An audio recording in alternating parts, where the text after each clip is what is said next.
Bull market का sign सबसे बड़ा यही होता है कि वहां पर ना बैक टू बैक आईपीओज आने लगते हैं। बैक टू बैक आईपीओज आ रहे हैं, क्यों? ये कह रहा है मैं भी आईपीओ लाऊंगा, वो भी लाऊंगा। हमने अभी तक दो वीडियो देखी जहां पर शेल्टर फाइनेंस का और डॉम्स का आईपीओ आ रहा है, दोनों वीडियो ही मैं डाल चुका हूं। अब इस बीच में एक नॉर ने छलांग लगा दी, इसने कहा मैं लव ट्रायंगल क्रिएट करूंगा, मैं भी आईपीओ लेकर आऊंगा और सबसे बेस्ट पार्ट सेम डेट्स के आसपास ही लेकर आऊंगा ताकि लोगों को कंफ्यूजन हो जाए, तुझ पे अप्लाई करूं, तुझ पे अप्लाई करूं, तुझ पे अप्लाई करो। कोई प्रॉब्लम नहीं है, हम तीनों के एनालिसिस देखेंगे, दो के डाल चुके, तीसरा एक और आ रहा है, इसके एनालिसिस भी देखेंगे और समझेंगे तीनों में से बेस्ट कौन सा आईपीओ है।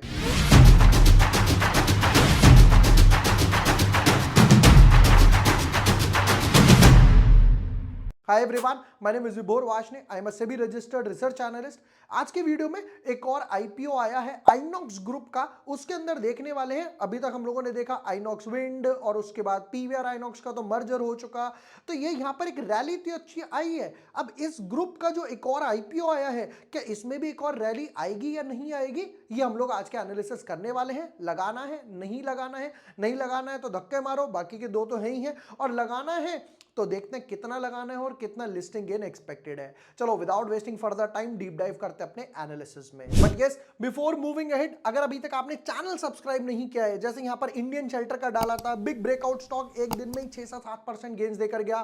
फिर ये डोम्स का आईपीओ डाला था, एक ही वीडियो पे 24,000 व्यूज आ गए।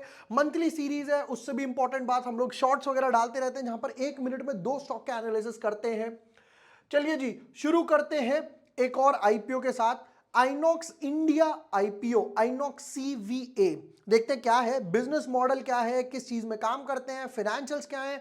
डेट्स का ब्रैकेट 14 से 18, उनका आ रहा है 13 से 15। अब यहां पर 2 दिन जरूर क्लैश हो रहे हैं, समझते हैं क्या है। चलिए जी, शुरू करते हैं। About Inox India, incorporated in 1976, almost 38-40 साल पुरानी कंपनी है। INOX India limited manufacture and supplies cryogenic equipment. Cryogenic equipment क्या है पहले वो भी समझ लेते हैं, जरा इसकी एक फोटो झलक लाई जाए। ये है वो बड़े बड़े टम्बलर्स, क्रायोजेनिक इक्विपमेंट जो गैस और इन सब में काम आते हैं, तो ये वो सब बनाते हैं जिसकी डेफिनेटली डिमांड काफी ज्यादा है। जिस तरीके से इंडस्ट्रियल प्रोडक्शन सब कुछ आगे बढ़ रहा है, देख ली इसकी झलक। चलो वापस आ जाओ, शुरू करते हैं। The company business comprises 3 division, 3 division में काम करती है। कौन कौन सी है जी? Industrial gas, the division design, produces, install cryogenic tanks, जो हम लोगों ने ऑलरेडी देख लिया, स्टोरेज, ट्रांसपोर्टेशन, इन सब के लिए। दूसरा है एलएनजी, एलएनजी वगैरह में काम करती है। तीसरा आ गया cryo scientific, this departments provides equipment and turnkey solution for scientific industrial usages के लिए। ठीक है, नेक्स्ट पार्ट में कुछ और भी लिखा हुआ है यहां पर, रीड मोर, क्या क्या बोलता है। अरे यार ये तो बहुत बड़ा पैराग्राफ है, पॉज करके पढ़ना है पढ़ लेना। यहां पर इंपॉर्टेंट पार्ट क्या क्या आ रहा है जरा वो देख लेते हैं। The company provided its equipment, its systems to 1255 domestic and 254 international customer. Almost यहां पर कंपनी के पास 1400 अलग अलग कस्टमर्स है जो तीनों डिविजन्स में मिलाकर across our 3 divisions. ठीक है, फिर उसके बाद एक्वर लिक्विडेट आ गया, solutions private limited, Caribbean LNG, Hyundai आ गई यहां पर नाम जो बड़ा सामने आया, और ये वो एक्सपोर्ट ओरिएंटेड है, 66 कंट्रीज में एक्सपोर्ट ओरिएंटेड है। तो ये नहीं कि सिर्फ इंडिया पर, यहां पर बाहर भी इनका काम चल रहा है, यूएस, सऊदी अरेबिया, नीदरलैंड, ये वो ढेर सारी कंट्रीज के इन्होंने नाम लिख दिए। मैन्युफैक्चरिंग फैसिलिटीज है कलोल में, कंडला में, स्पेशल इकोनॉमिक जोन्स हो गया, सिलवासा हो गया, दादर नागर हवेली हो गया। ठीक है, order book comprises of 10,000 million, 10,000 million की इनकी ऑर्डर बुक है। ऑर्डर बुक का सबसे बेस्ट पार्ट पता है क्या होता है? कभी भी आपको किसी भी बिजनेस मॉडल को, कंपनी जो लिस्टेड है, अगर समझ आ जाए कि इस कंपनी को ऑर्डर मिला है, वो पॉजिटिव है। कैसे पॉजिटिव है समझते हैं। मान लेते हैं कोई स्टॉक 100 रुपए पे ट्रेड कर रहा है, यहां पर मिल गया कि भैया इसको 200 करोड़ का एक ऑर्डर मिल गया, तो यानी सेल्स बढ़ेगी। हो सकता है इमीडिएट जंप ना आए, आगे आने वाले जो क्वार्टर्स है उसमें धीरे धीरे इंपैक्ट आएगा, धीरे धीरे इंपैक्ट आएगा। रिमेंबर जो मैंने पटेल इंजीनियर के एग्जांपल में दिखाया था कि कंपनी की ऑर्डर बुक कितनी है, हम लोगों ने 24 रुपए पे बाय दिया था, अभी वो 67-68 तक आ गया। क्यों? ऑर्डर बुक का कमाल। वापस आते हैं, तो ये जो चीज है ना, ये ऑर्डर बुक, ये आगे जाके डेफिनेटली इंपैक्ट डालेगी। यानी कंपनी के पास इतनी सेल्स तो कंफर्म है ना, इतनी सेल्स कंफर्म है और उससे प्रॉफिट जनरेट होगा ही होगा। चलिए जी वापस आते हैं। अब हम लोगों ने ये तो देख लिया, कुछ इंपॉर्टेंट डेट्स पर भी आ जाते हैं। इंपॉर्टेंट डेट्स क्या आ रही हैं ये तो हम लोगों ने ऑलरेडी देख लिया कि ये डेट्स हमेशा क्लैश हो रही हैं। शुरू करते हैं। तो ये आईपीओ आ रहा है 14 से 18 तक, 5 दिन है, सैटरडे संडे ऑफ रहेगा, Thursday Friday Saturday Sunday off, Monday को यहां पर ये आईपीओ क्लोज हो जाएगा। वो था 13 से 15, ये है 14 से 18 का। अलॉटमेंट आएगी 19 तारीख को, जिसको अलॉटमेंट मिलेगी, फिर उसके बाद यहां पर रिफंड्स मिलेंगे वरना शेयर्स मिलेंगे, जिस या तो शेयर्स मिलेंगे या फिर वापस से पैसा आ जाएगा। लिस्टिंग होगी 21 तारीख को, अगेन T+3 यहां पर सेटलमेंट हो गया। 18 को क्लोज हुआ, 18, 19, 20, 21 तारीख को आईपीओ आपको लिस्ट करवाना पड़ेगा। अच्छी बात है, फंड ज्यादा दिन तक ब्लॉक नहीं रहेंगे। कुछ इंपॉर्टेंट डेट्स भी देख लेते हैं अब। वैल्यूएशंस, आईपीओ 14 से 18 आ रहा है, ये हम लोगों ने ऑलरेडी देख लिया। 21 दिसंबर को क्लोज होने वाला है। फेस वैल्यू 2 रुपए, फेस वैल्यू 2 रुपए है। अब ये चीज पता है मैं हमेशा फोकस क्यों करता हूं, इससे ना थोड़ी सी लिक्विडिटी बढ़ जाती है और कोई पंगा नहीं है, डेफिनेटली थोड़ी सी सप्लाई बढ़ जाती है। प्राइस बैंड 627 टू 660 हमेशा अप्लाई करना है, अपर बैंड पे 660 मल्टीप्लाई बाय 22 शेयर्स का एक लॉट इन्होंने बना दिया है। नेक्स्ट पार्ट पर आते हैं। अब देखते हैं इंपॉर्टेंट पार्ट जो पूरे आईपीओ को ना एक सार में निचोड़ के रख देता है, सब कुछ कंप्रेस कर देता है। कंपनी कह रही है भैया मुझे चाहिए 1459, ऑलमोस्ट 1460 करोड़, और कंपनी कह रही है मैं तो पूरा का पूरा ओएफएस लेकर आऊंगा, मैं तो पूरा का पूरा ओएफएस आऊंगा, लेना है लो, नहीं लेना तो मत लो। अब देखते हैं, समझिए होता क्या है। सपोज किसी को पैसा उठाना है, या तो वो डेट से उठाएगा या इक्विटी रेस करेगा। अब डेट से तो यहां उठा नहीं रहे क्योंकि ये आईपीओ है। अब आते हैं इक्विटी के पार्ट पे। इक्विटी के पार्ट में भी दो पार्ट है, या तो नए शेयर इशू कर दो, या वापस से एक काम करो, जो पुराने शेयर्स हैं उनको ही बेच दो, राइट। अब जो पुराने शेयर्स हैं, ध्यान से एक काम करता हूं मैं, आपको ना थोड़ा सा वीडियो बड़ा बनेगा बट नॉलेजेबल रहेगा, समझा देता हूं। फंड्स रेज करने हैं, दो पार्ट हैं, पहला डेट, दूसरा इक्विटी। ये प्लान तो कैंसिल हो गया क्योंकि आईपीओ आ रहा है। अब आते हैं दूसरे पार्ट पे, इक्विटी में से पैसा उठाना है, दो पार्ट है, या तो पुराना न्यू इशू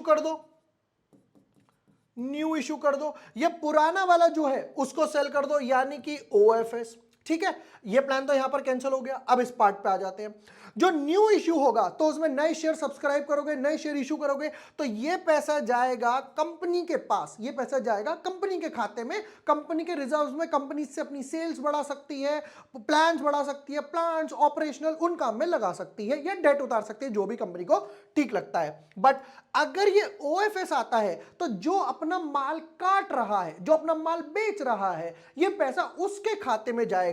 तो मैं यहां लिख देता हूं सेलिंग शेयर होल्डर्स। ये चार्ट को हमेशा दिमाग में रखना, ये अगर कॉलम बनता है यानी कि न्यू इश्यू होते हैं, तो ये सबसे बेस्ट है कंपनी के लिए। नंबर 1, कंपनी अगर डेट उठा रही है, अगर कोई लिस्टेड कंपनी है डेट उठा रही है तो डेट बढ़ेगा, ये थोड़ा सा नेगेटिव है, ये पार्ट भी एक बारी को वैलिड है। तो नंबर 1, नंबर 2 और लास्ट फंड्स एक्सपेंशन नंबर 3 से। एक पार्ट और होता है प्रेफरेंशियल शेयर इशू, किस पार्ट पे करते हैं ये भी मैं आपको बाद में समझा दूंगा। चलिए जी वापस आते हैं अपने पार्ट पे। तो ये कंपनी कह रही है कि भैया मैं तो पूरा का पूरा पैसा सेलिंग शेयर होल्डर्स के खाते में जाएगा, जो कि नेगेटिव बात है। क्यों, प्रॉब्लम क्या है यहां पर, मैं चाहूंगा 1460 करोड़ कंपनी में जाए ताकि कंपनी और प्रोडक्शन करे, सेल्स बढ़ाए, पैट रेस करे, बट ये तो नहीं जा रहा, तो ये आ गया एक नेगेटिव पॉइंट। और देखते हैं तब पता चलेगा लगाना या नहीं लगाना। एक चीज के पॉइंट पे हम जज नहीं करने वाले। चलिए जी, शेयर्स ऑफर, क्यूआईबी को बोल रहे हैं भैया आपको मैक्सिमम 50% मिलेंगे, रिटेल वालों को 35 मिलेगा और एचएनआई को 15% तो मिलेगा ही मिलेगा। तो मेरी कैटेगरी कौन सी हुई, रिटेल वाली, अगर मैं अप्लाई करता हूं क्योंकि यहां पर पोर्शन ज्यादा है। नेक्स्ट पार्ट पर आते हैं, एक एक लॉट की वैल्यूएशन देख लेते हैं जरा जल्दी से। अगर रिटेल वाले हो, एक लॉट अप्लाई कर रहे हो 14,520, 13 लॉट यानी मैक्सिमम 2 लाख से नीचे एप्लीकेशन होनी चाहिए, तो मेरे पास आए लकी 13, मोस्टली ये 13 तक ही जाता है, कोई एक आधा रेयर केस होता होगा जो वैल्यूएशंस कम करके 14 पर जाएगा। एनीवे नेक्स्ट, 2 लाख से ऊपर ब्रैकेट बनता है तो 14 लॉट्स लगा सकते हो, और 10 लाख से ऊपर जाओगे तो बिग HNI कैटेगरी में यहां पर जा सकते हैं। नेक्स्ट पार्ट पर आते हैं, फाइनेंशियल्स इसके बाद आएगा होल्डिंग्स। अभी तक पूरा का पूरा माल ये लेकर बैठे हुए हैं कंपनी के प्रमोटर पवन कुमार जैन, नयनतारा जैन, सिद्धार्थ जैन, इशिता जैन। चलिए जी, तो अब डाइल्यूट करने के बाद बचा 75.46, इनको आगे भी डाइल्यूट करना पड़ेगा। सेबी के रूल्स ये कहते हैं प्रमोटर ग्रुप मैक्सिमम 75 होल्ड कर सकता है, तो यहां पर ये जो 0.46 एक्स्ट्रा है ये बाद में थोड़ा थोड़ा डाइल्यूट कर देंगे मार्केट के हिसाब से, सेबी के रूल्स के अकॉर्डिंग, जो कि बहुत ही अच्छी शेयर होल्डिंग है। यानी कि सारा माल डाइल्यूट कर दिया, जो हमने शेल्टर फाइनेंस में देखा था 46 47 पर वो लोग आ गए थे। ये पार्ट हम लोगों ने ऑलरेडी रीड कर लिया। अब आएंगे इसकी इंपॉर्टेंट पार्ट यानी कि फाइनेंशियल्स। फाइनेंशियल्स ना ये बता देता है, क्यों, क्योंकि ये ऑडिटेड फाइनेंशियल्स है, तो ये बता देता है कि इन्होंने कितनी सेल्स करी, सारे डॉक्यूमेंट्स में से पैट ये वो सब निकाल कर आपका कच्चा चिट्ठा सामने रख देगा। चलिए जी शुरू करते हैं। हर बार की तरह ये पूरा फाइनेंशियल ईयर है, पूरा फाइनेंशियल ईयर है, पूरा फाइनेंशियल ईयर है, ये 6 मंथ्स है, हाफ फाइनेंशियल ईयर है, तो हम उसको इक्विवेलेंट बनाएंगे। एसेट्स 687 करोड़ के एसेट्स थे, एक अच्छा खासा जंप आया, 896 के एसेट्स हो गए, ऑलमोस्ट 250 करोड़ का जंप आया, 1148। अब की बार सिर्फ 6-7 करोड़ का ही जंप आया 6 महीनों के अंदर, कुछ ज्यादा ग्रोथ नहीं दिखी एसेट्स के अंदर। रेवेन्यू पर आते हैं, अब ध्यान से देखना, 600 करोड़ की सेल्स है, जबकि एसेट्स यहां पर है 687 के, यानी एसेट्स तो ज्यादा लगाए, यानी कि फुली कैपेसिटी पे अभी भी काम नहीं कर रहे, जो कि एज अ इन्वेस्टर मेरे लिए अच्छी बात है। जब कैपेसिटी बढ़ाएंगे सेल्स बढ़नी शुरू होगी, कैपेसिटी भी बढ़ा देंगे, लेबर भी लगा देंगे। नेक्स्ट पार्ट पर आते हैं, 600 करोड़ की सेल्स ये हो गई 800 करोड़, 33% जंप आया, 800 की सेल्स हो गई 984, 900 ऑलमोस्ट 1000 करोड़, अब ये हो गई 580 करोड़। इक्विवेलेंट बनाया जाए तो ये बनेगा 1160 करोड़, एक अच्छा खासा जंप डेफिनेटली दिखाई दे रहा है। अब आते हैं मोस्ट इंपॉर्टेंट कॉलम पे, पैट। क्यों, एसेट्स भर लिए, लैंड बिल्डिंग भर ली, सेल्स हो नहीं रही, सेल्स हो भी रही है तो प्रॉफिट मार्जिन नहीं आ रहे। एक एज अ इन्वेस्टर हमेशा ध्यान रखो, प्रॉफिट मार्जिन पे फोकस करो। क्यों, क्योंकि यही वो चीज है जो आपको मिलेगी, यानी इसमें से ही डिविडेंड निकलेगा। कई कंपनियां क्या करती हैं, फेक एक्सपेंसेस डाल देती हैं, बोगस एक्सपेंस डालती रहती हैं, फालतू की सैलरीज डालती, रेटर रिडक्टर की महंगी महंगी सैलरीज उठा लेंगी, बचता कुछ नहीं इन्वेस्टर के पास। इसलिए ये कॉलम पे मैं हमेशा फोकस करता हूं।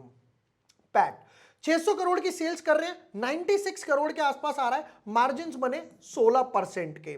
800 करोड़ पे 130, अगेन 16-17% के आसपास ही मार्जिन यहां पे नजर आ रहा है। 984 पे 152। अब ध्यान से देखना, 103 डबल कर देते हैं, 206 करोड़। पिछली बार था 100, 206 करोड़, पिछली बार था 152, ऑलमोस्ट यहां पे 33% की ग्रोथ है, 33% की ग्रोथ है प्रॉफिट में, जो कि एक बढ़िया है, स्टार बना देते हैं। बोरोइंग्स की बात करें तो यहां पे कोई खासा बोरोइंग्स तो यहां पर नहीं दिखाई दे रही, 31 करोड़ है। जब भी जेब में हाथ डाल के निकलेंगे, ले भाई अपने 31 करोड़ और बोरोइंग कर दो 0। चलिए जी, पी रेशियो 39 का डेफिनेटली थोड़ा सा हाई है, थोड़ा सा हाई है। नेक्स्ट, मार्केट कैप 6000 करोड़, उसके बाद return on equity 27%, brilliant brilliant. Return on capital employed 36, EPS भी काफी अच्छा है, और सबसे अच्छी बात है, क्योंकि पता है क्या है, रिटर्न ऑन नेटवर्थ, इसको अगर इससे कंपेयर किया जाए तो ऑलमोस्ट सेम है। क्यों, क्योंकि यहां पर इनके पास डेट नहीं है, डेट होता तो ये थोड़ा सा कम हो जाता। ऑब्जेक्टिव्स तो कुछ होंगे नहीं, क्योंकि सेलिंग शेयर होल्डर्स है, सारा का सारा वो लेकर जा रहे हैं। चलिए जी, आ जाते हैं अब मोस्ट फाइनल वर्डिक्ट पे। इस बीच में आ रहे हैं 3 IPO. Doms IPO already video डाल चुका, इंडियन शेल्टर ऑलरेडी वीडियो डाल चुका, अब ये आया थर्ड आईपीओ। अब यहां पे जो प्राइस बैंड था, आई गेस 660 समथिंग था, मैं भूल भी गया इतनी जल्दी, 660 था, नहीं भूला यार, ऐसा मजाक मत बनाओ यार, देखो बच्चों का, ठीक है। चलिए जी, नंबर 1 प्राइस बैंड 660 पर शेयर, ठीक है, अब आ जाते हैं ओवर सब्सक्रिप्शन पे, क्योंकि यहां पर रिसेंटली आइनॉक्स ग्रुप ने काफी अच्छा कराया। अच्छा, एक चीज क्या है ना, आइनॉक्स ग्रुप में दो बेटे हैं। आइनॉक्स जिनका हेड है उनके दो बेटे हैं, तो दोनों पार्ट में ना अलग अलग डिवाइड कर रखा है। तो ये जिनका आ रहा है उनकी कंपनी काफी अच्छा रैली करके जा रही है।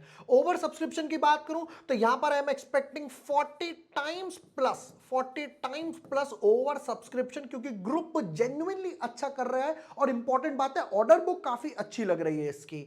अब आ जाते हैं लिस्टिंग गेन के ऊपर, क्योंकि 3 आईपीओ आ रहे हैं, तो डेफिनेटली 2 आईपीओ का और इसका आईपीओ थोड़ा सा डिफरेंस जो होगा ना वो थोड़ा सा हिट करेगा। तो मैं यहां पे रखूंगा 24 टू 40% के आसपास लिस्टिंग गेन, और ये ज्यादा भी बढ़ सकता है अगर इसको ओवर सब्सक्रिप्शन ज्यादा मिलता है in comparison to others one. Doms और इंडियन शेल्टर के कंपैरिजन में इसको ज्यादा मिला, तो ये 40 से ऊपर 30, 40, 60 तक भी जा सकता है। बट डेफिनेटली अभी क्रक्स ये है, यस अप्लाई करना है। मल्टीपल डीमैट अकाउंट से, मल्टीपल पैन अकाउंट से, मम्मी के, पापा का, चाचा का, भाई का, दादा का, सबका बदला लेगा तेरा ये फैजल। तो डेफिनेटली अप्लाई करो, मौका मिल रहा है, कंपनी में अच्छी है, ऑर्डर बुक अच्छी नजर आ रही है। मैं तो डेफिनेटली पर्सनली अप्लाई करने वाला हूं, बाकी 2 वीडियो भी देख लेना। ये थे यहां पर आइनॉक्स इंडिया के आईपीओ एनालिसिस। वीडियो पसंद आए हो, share with your friends, like and subscribe. Thank you for watching the video, lots of love.